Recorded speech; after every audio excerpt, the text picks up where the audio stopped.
Dr. Emily Price sat in her well-appointed office, gazing out the floor-to-ceiling windows at the city below. It was a pristine, organized space, one that reflected the meticulousness of its owner. Bookshelves lined the walls, filled with volumes on trauma, mental health, and cognitive therapies, all arranged alphabetically. A framed degree from a prestigious university hung above her desk, a reminder of her years of hard work and dedication. Emily was a renowned psychologist, celebrated in her field for her pioneering work in trauma recovery. Her client list was filled with high-profile patients, corporate executives, public figures, and even fellow therapists who sought her expertise. To the world, she had everything: a successful career, a brilliant mind, and a calm, composed demeanor that made her a pillar of stability.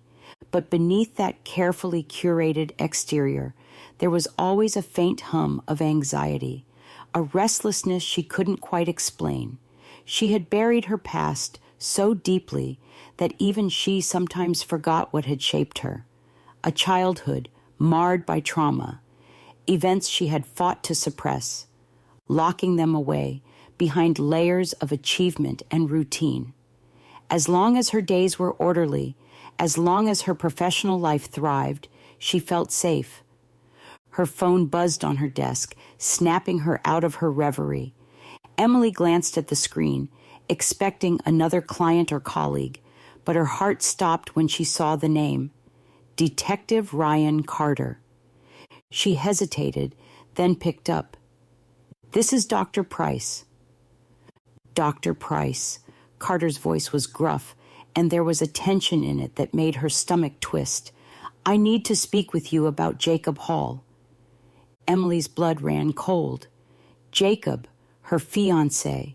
Her hand instinctively gripped the arm of her chair as her mind raced. "What happened? Is Jacob all right?" There was a pause, just long enough to stretch the silence uncomfortably. "We've arrested him." Her vision blurred for a moment. The room felt like it was spinning. Arrested? The word came out barely as a whisper. "For what?" "Murder," Carter said bluntly, his voice hard but without malice. "We found a body. Dr. Thomas Phillips, one of your colleagues. We've got substantial evidence tying Jacob to the crime scene." Emily stood up, her legs feeling shaky. This is some kind of mistake. Jacob couldn't hurt anyone." "I understand this is difficult," Carter said, his tone softening slightly. "But the evidence is overwhelming. We'll need you to come down to the station to answer a few questions." Her mind was reeling, heart pounding. Jacob, arrested for murder? It was impossible. He was a brilliant psychologist, just like her, kind, thoughtful, passionate about his work.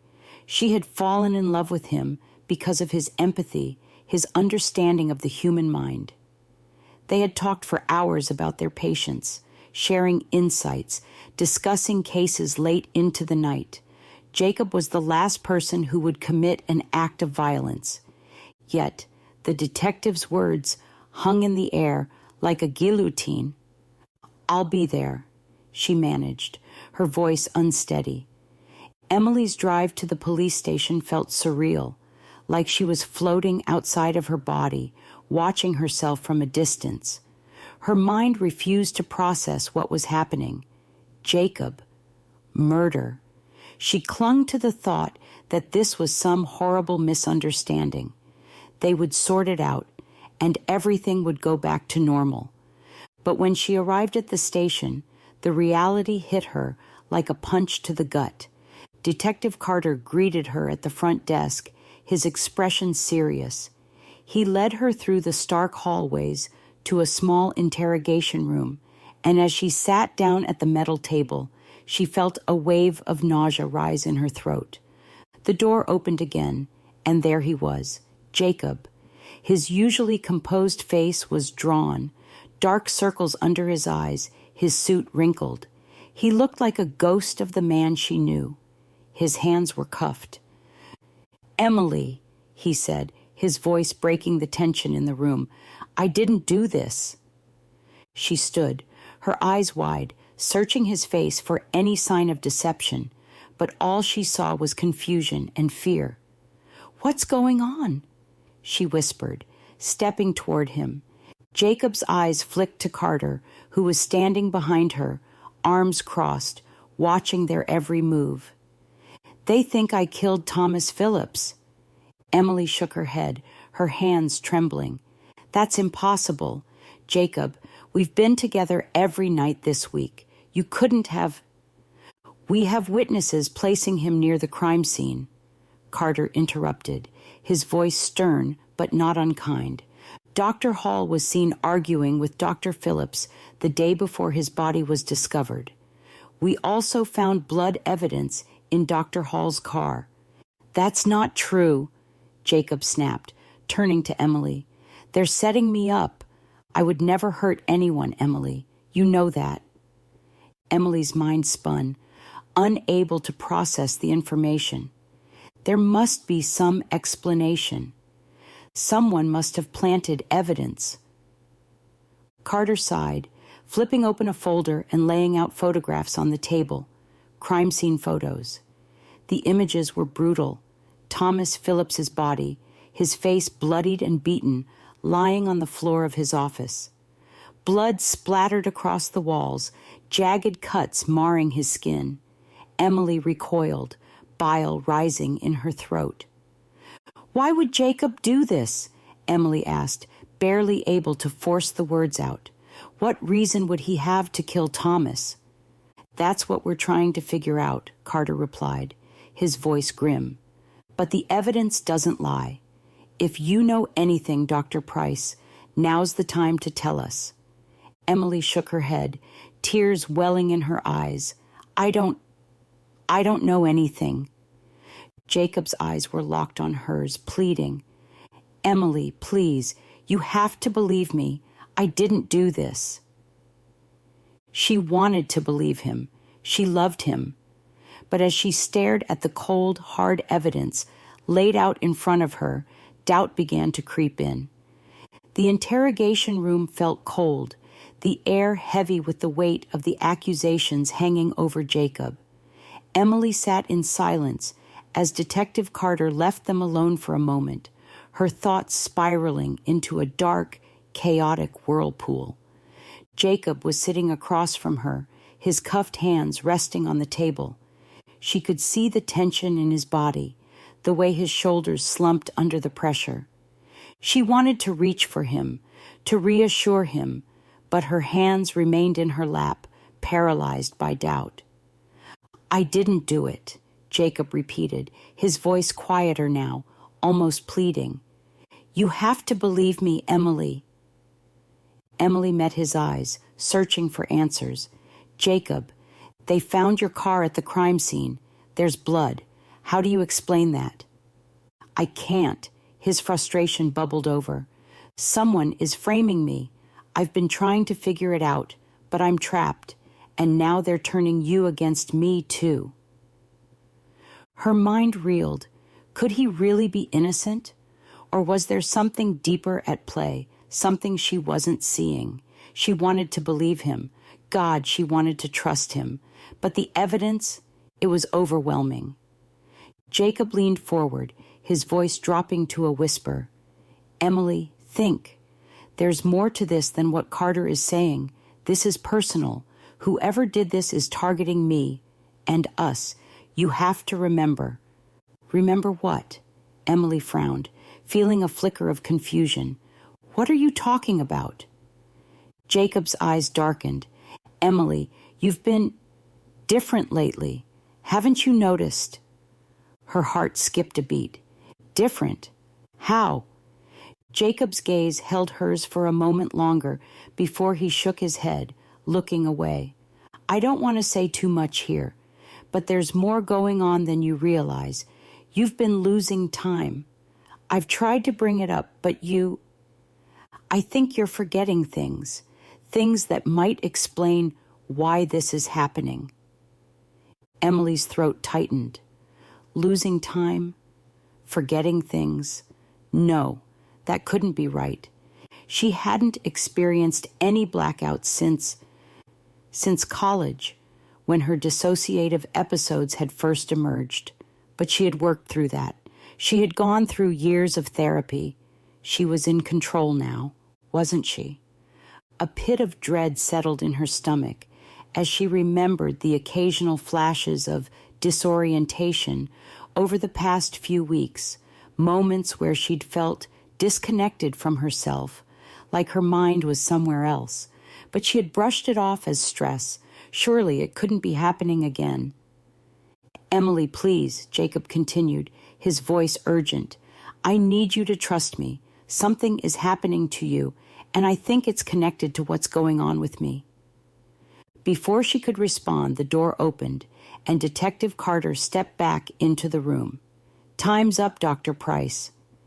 Emily stood, her mind in turmoil. She gave Jacob one last look before Carter ushered her out of the room. That night, Emily lay in bed, staring at the ceiling, Jacob's words replaying in her mind. Losing time, forgetting things. The idea gnawed at her, festering in the back of her mind, but it didn't make sense. She would have noticed, wouldn't she? The clock on her nightstand read 2:13 a.m. Her eyes were heavy, but her mind was racing, refusing to let her rest. She finally drifted into an uneasy sleep, plagued by fragmented dreams. The next morning, she woke to find herself not in her bed, but on the couch in the living room. Her heart pounded in her chest as she sat up, disoriented. How did I get here? Her mind scrambled for answers, but the memory was blank. She couldn't remember leaving her bed. Had she sleepwalked? She had never done that before. A creeping sense of dread washed over her as she stood up, her body stiff from the uncomfortable position she had been in. She checked her phone. Several missed calls from Carter and a message from Amanda, her longtime therapist, asking to meet. As she stepped into the bathroom, she caught her reflection in the mirror and froze. There was a faint smear of makeup under her eyes, as if she had reapplied it the night before. But she hadn't put on makeup before bed.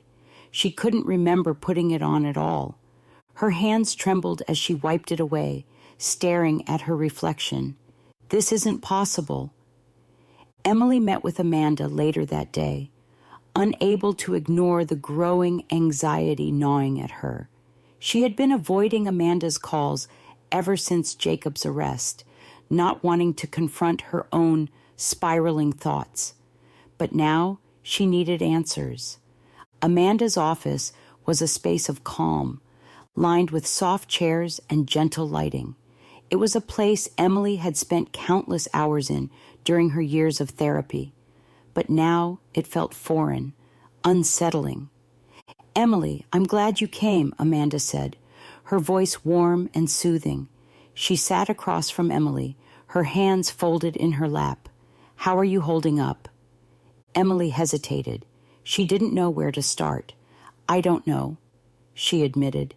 "Jacob's been arrested, and something is happening to me. I think I'm losing time. I don't remember things. It feels like I'm not in control." Amanda's expression softened with concern. "When did this start?" "I'm not sure," Emily said, rubbing her temples. "It's been happening over the past few weeks, maybe longer. I've been waking up in different places, finding things I don't remember buying. And Jacob said, I've been different, but I don't know what he means. It's like there are gaps in my memory." Amanda frowned, her professional mask slipping for a moment as genuine worry crossed her face. "Emily, I know this is difficult, but we've talked about this before. Dissociation can sometimes resurface when we're under extreme stress. With Jacob's arrest and the pressure you've been under, It's possible your mind is protecting itself the way it did when you were younger. No, Emily whispered, shaking her head. I've been in control. I've been fine. Amanda leaned forward. Emily, it's important that we don't ignore these signs. Have you had any episodes where you felt like someone else was in control? Emily's blood ran cold. No, at least, I don't think so. Amanda sighed softly. We need to address this before it escalates. Dissociative episodes can be triggered by stress or trauma, and if you're losing time, it's possible that an alternate identity could be trying to assert control. Emily's heart pounded in her chest. An alternate identity. She hadn't heard those words in years. It had been so long since she'd even thought about Isabel, the name Amanda had given to the darker, more dangerous part of her psyche that had emerged during her early therapy sessions. I thought Isabel was gone, Emily said, her voice barely above a whisper. Amanda didn't respond right away. When she finally spoke, her words were careful, measured. Isabel may not be gone, Emily. She may have simply been lying dormant, but with everything that's happening, it's possible she's trying to come back. The room felt like it was closing in on her. The walls seemed too close, the air too thick. Isabel. The very name sent a shiver down her spine. Isabel, had been the part of her that lashed out during her worst moments, a persona that had emerged from the trauma of her childhood to protect her. She had thought she had buried Isabel for good, but now the cracks were showing again, and if Isabel was coming back, it meant she was losing control. Over the next few days, Emily's sense of reality began to fracture. The blackouts became more frequent.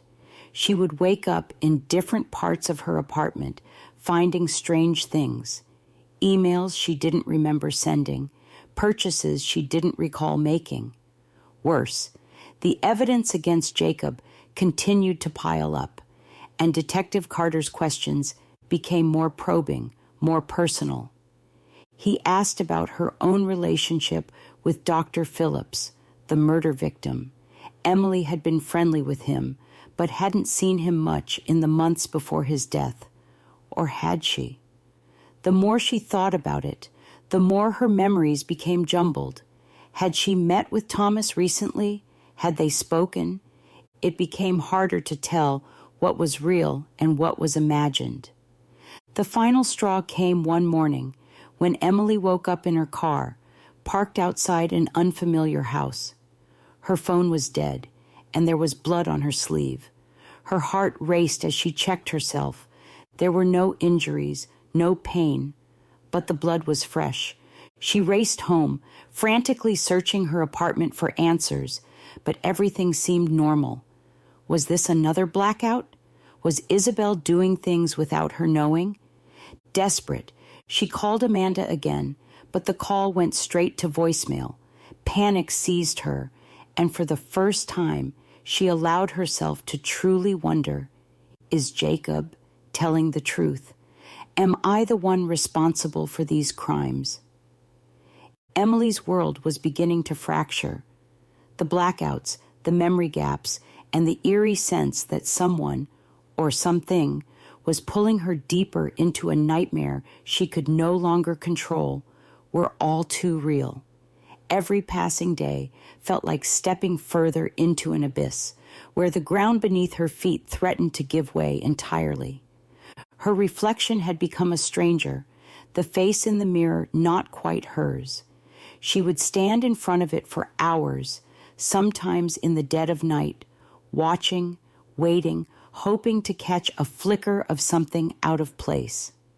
She would rub her eyes as if to erase the lines of doubt from her face, but they wouldn't go away. Detective Carter called regularly, his questions growing sharper. Every conversation left her more rattled, like she was being cornered. He asked about things she didn't remember, appointments, conversations, events that supposedly took place, but her mind couldn't place them. When she tried to tell him about the blackouts, he grew colder, more suspicious. "Losing time?" Carter had asked, his voice hard with disbelief. "You mean to tell me you don't remember where you were during these specific nights?" "I don't," Emily had responded, her voice fragile with the fear of her unraveling mind. It was clear Carter was starting to suspect her. The very person who was supposed to be investigating Jacob now had his gaze fixed squarely on her, and worse, the pieces of evidence pointing toward her involvement were piling up. The blackouts, the blood on her sleeve, unexplained gaps in her schedule. But it wasn't just the police.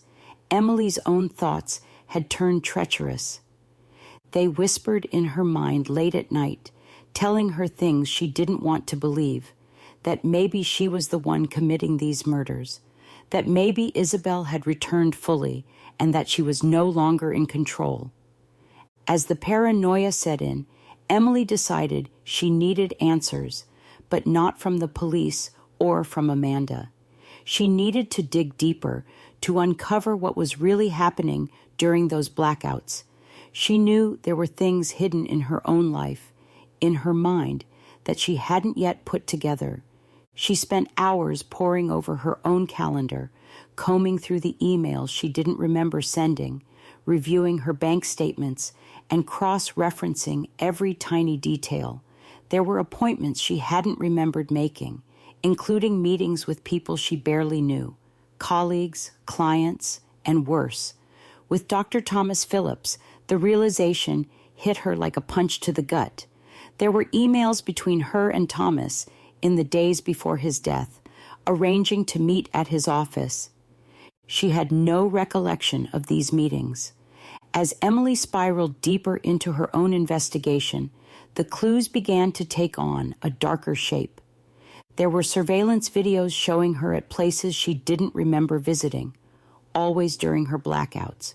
She would walk calmly, entering buildings, meeting with people, but her face wasn't her own. In every video, she saw something cold in her expression, something detached. She barely recognized herself. The final shock came when she uncovered a series of transactions, purchases made with her own credit card, expensive items, luxury clothes, jewelry, even trips. Emily had never made these purchases, had never wanted or needed such things.